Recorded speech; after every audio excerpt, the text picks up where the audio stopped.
Hello students, my name is Gandhar Gavankar and this is a series of anthropology lectures. We have already seen some of the topics in social anthropology. I have already taught you what is the meaning of culture and different concepts which are there in the which come under the umbrella of culture. I have already told you the definition of anthropology, that it is the study of humankind across space and time, and we study the various institutions developed by humankind over a period of time across various corners of the world. I also told you that unless you understand the most fundamental concept of culture, you won't be able to understand the further concepts. So culture has already been taught. Then in the last lecture, we began with the further topic, which was economic anthropology. Very interesting, my personal favorite. You know, I told you what is the difference between economics and economic anthropology. That economics is mainly concerned with money, or the way through which we make money. That is the prima facie concern of economics. But when it comes to anthropology, an anthropologist, if you are, let's say you are an anthropologist and you are going in some corner of the world, you are residing in a particular village, and you want to study the economical activities of that particular village from anthropological angle, then you will not only study the currency which is there in the transaction, or the kind of economic system which is prevalent in that village, but you will also study the culture which is prevalent in that village and what kind of an effect that culture has on the economic activities which are there. I have already explained these things in depth in the last lecture. Now let us move on. Again, a few words of caution, a few pieces of advice from me. A humble request, kindly carry a syllabus document with you so that you will be able to keep a tab on the topics which we are covering in this video. That is number one. Number two is kindly keep a tab on the previous year question papers. I have already told you, I repeat again, you can visit the official website of UPSC, which is upsc.gov.in, and you can grab the collection of the previous year question papers of anthropology. Now let's say we will end up covering economic anthropology in today's lecture. So what you should do is just go back to those question papers and see, let's say in 2017 there are two questions on economic organization. Are you being able to at least think about the answers? Are you being able to contemplate some kind of rough diagram in your mind? That should be your concern. I again tell you, don't over expect from yourself. I am assuming that you all are, somebody who is listening to this video, he or she is preparing for the next year attempt, that is 2021 attempt. So right now don't rush in to write big answers.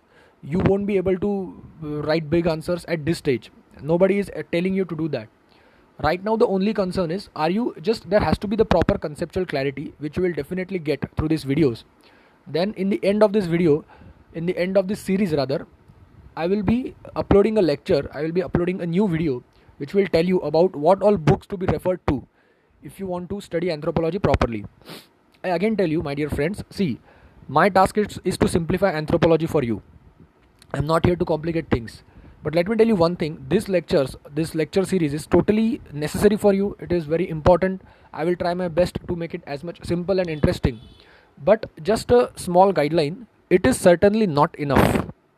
Anthropology is as we all know, it is an optional subject. And optional subject is a kind of blessing in disguise. Disguise because some people say that it is an additional burden for us. We have to study GS and then we have to study anthro. Some people who have technical subjects, they might score more marks than us, and we have humanities subjects, so we might score less marks than them. So it is a disguise, but it is a blessing, because if you choose the right subject backed by the right efforts, you can definitely get 300 or 320 or 330 plus marks, and you can also get a good rank in your final merit list. So now it is a blessing in disguise, and there are two papers, 250 marks each. So just listening to 10 to 15 YouTube lectures will definitely not suffice. These videos will give you the test of anthropology. These videos will give you the introduction to anthropology.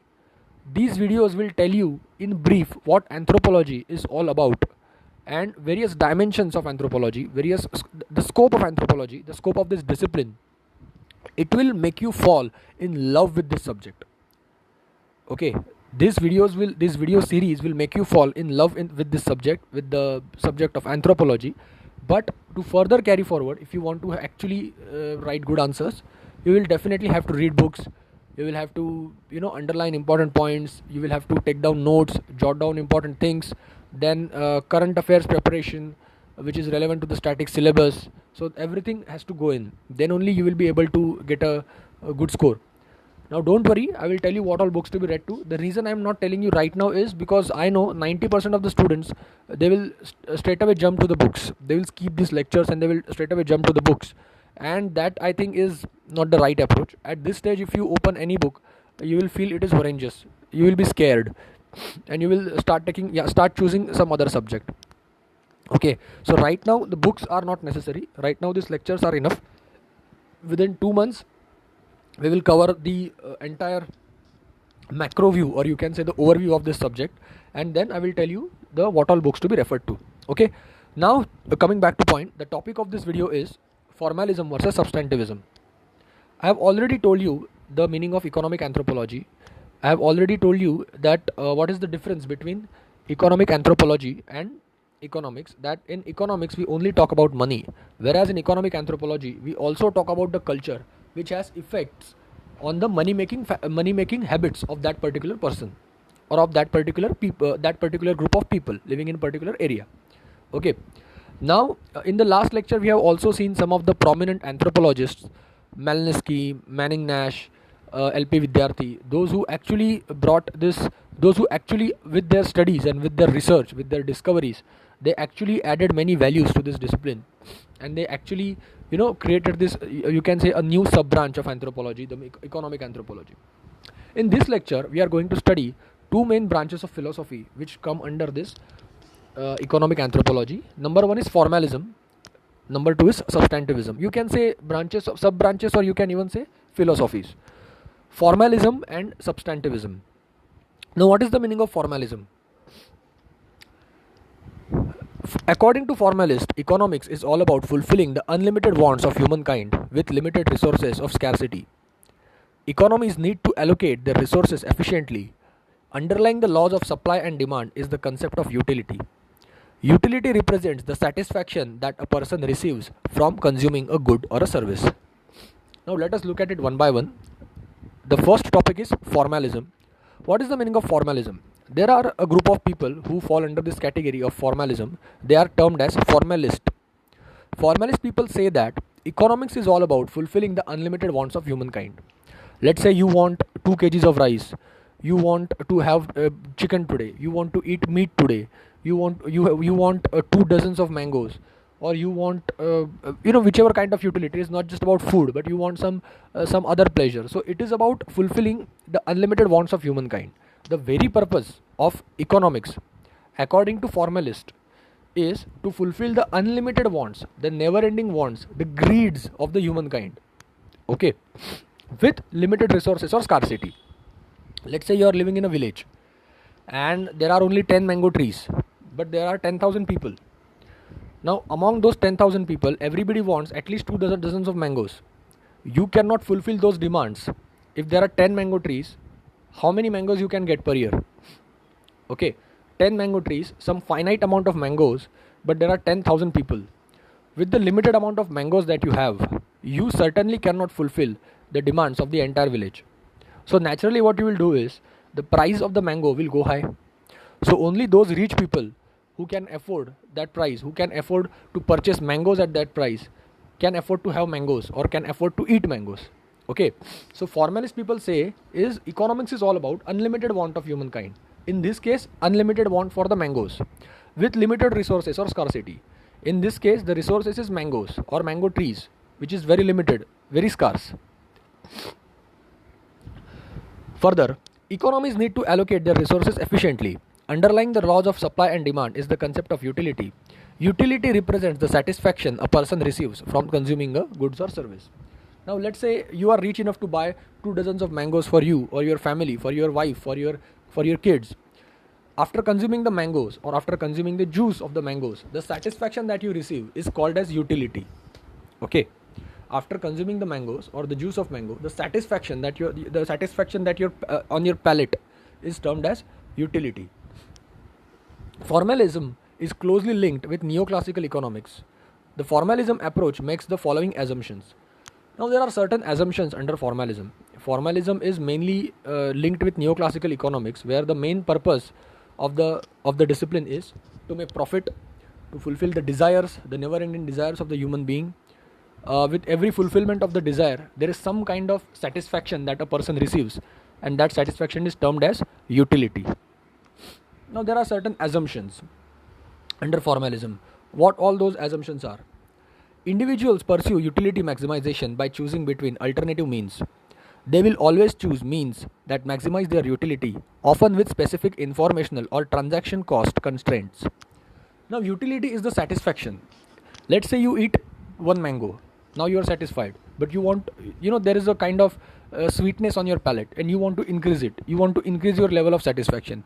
You want to increase the utility. So you eat two mangoes. Now there is a further urge in you to increase the satisfaction. So you eat four mangoes. So utility maximization is the ultimate purpose of human beings. That is one of the assumptions under formalism. The next assumption is all the individuals live under the conditions of scarcity of means while at the same time having unlimited wants. Now see, desire is never ending. Be it for mangoes, be it for fruits, be it for grains, be it for any non-food item, be it for any service, the desires are non-ending. Satisfaction, as they say, is the end of progress.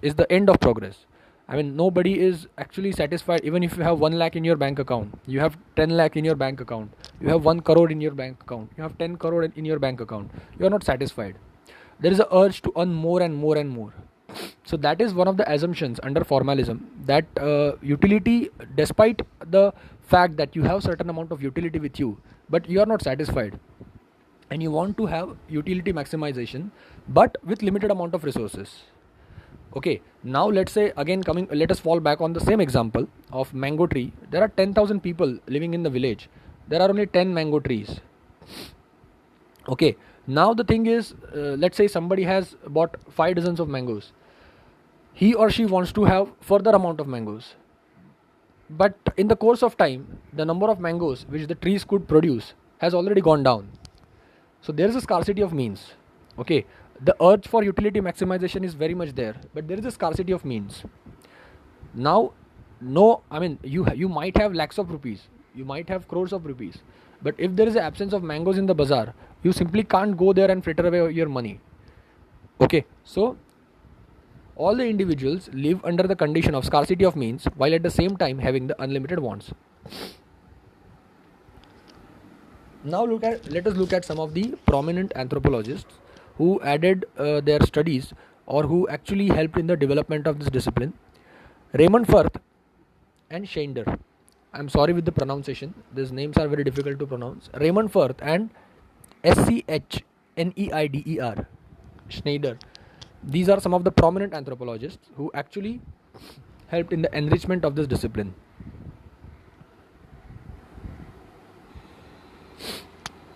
Formalists such as Raymond Firth asserted that the neoclassical model of economics, the neoclassical model of formalist economic, can be applied to any society, and it appropriates the modifications are made, arguing that the principle outlined above has universal validity. Now, according to these anthropologists, this assumption that there is a limited amount of resources, there is a scarcity of resources, and all individuals look for utility maximization. Utility maximization or fulfillment of needs is the only purpose of humankind. All these principles which we have just now seen under formalism, according to hardcore formalist Raymond Firth or Schneider, these principles have universal validity. They can be applied to any village, to any district, to any society whatsoever. All human cultures are therefore a collection of choice-making individuals whose very action involves conscious or unconscious selections among alternative means to alternative ends, whereby the ends are culturally defined goals. Goals refer not only to economic value or financial gain, but to anything that is valuable by the individuals, be it leisure, solidarity, or prestige. A traditional assumption many formalists borrow from the neoclassical economics is that the individual will make rational choices based on the full information or information that is incomplete in a specific way, in order to maximize whatever that individual considers being of value. See, basically, to put it in a layman's term, to put it in a day-to-day language, The objective of formalist people was that, or the discovery or the main point which the formalist people were emphasizing on was that the very purpose of humankind is to have more, the urge to have more, and the entire world is running behind the urge to have more. Now, what to have? It is not just about money, it is not just about fruits, it is not always about food, but about some inner satisfaction, but about some sense of prestige, the sense of being valued, the, let's say, job satisfaction. Let's say you are the king of a village, so you have the sense of prestige you have earned. So basically every human being is running behind this utility maximization. Utility need not be the satisfaction that you get after consuming food or after consuming some liquid, but a kind of feeling which makes you feel good about yourself. Now, this was formalism. Now, let us look at the other branch of the economic anthropology, or you can say the counterpart of formalism, that is substantivism. Now, what is substantivism?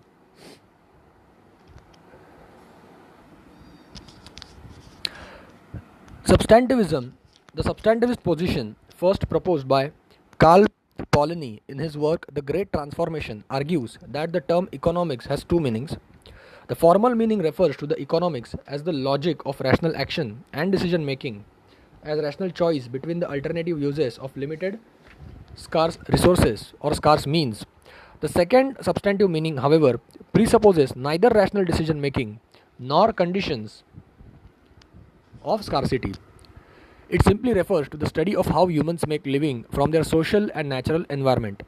A society's livelihood strategy is seen as the adaptation to its environment and material conditions, a process which may or may not involve utility maximization.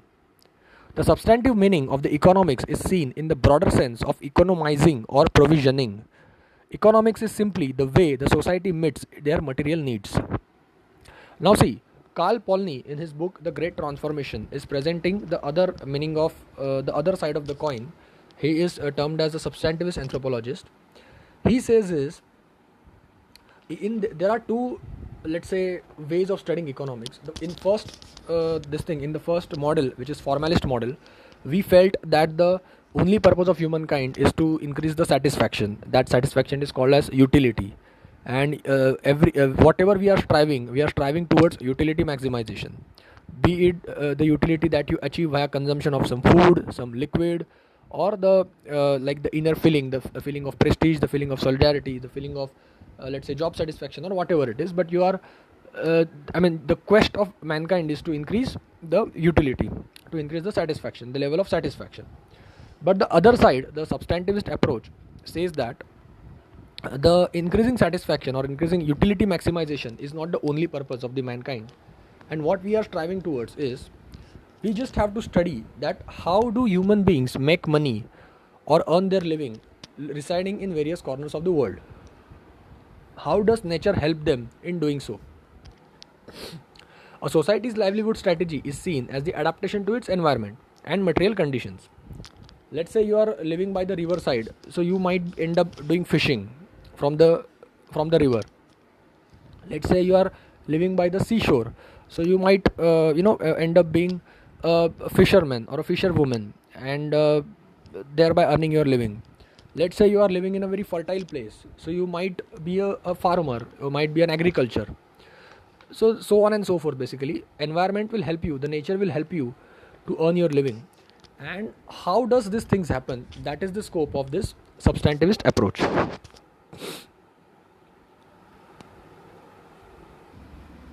Okay, so this is basically, these were the two branches of you can say economic anthropology. Number one is formalism, and number two is substantivism. And we have seen at a very, I know this is an overview, this is certainly not enough. As I told you, this will give you the good test of this discipline, or the test of these branches. And just listen to these videos carefully. If you have the habit of writing notes, it is good. If not, kindly cultivate it. Now we have come to the end of this lecture. In the next lecture, what we will see is the principles governing the economics of the simple societies.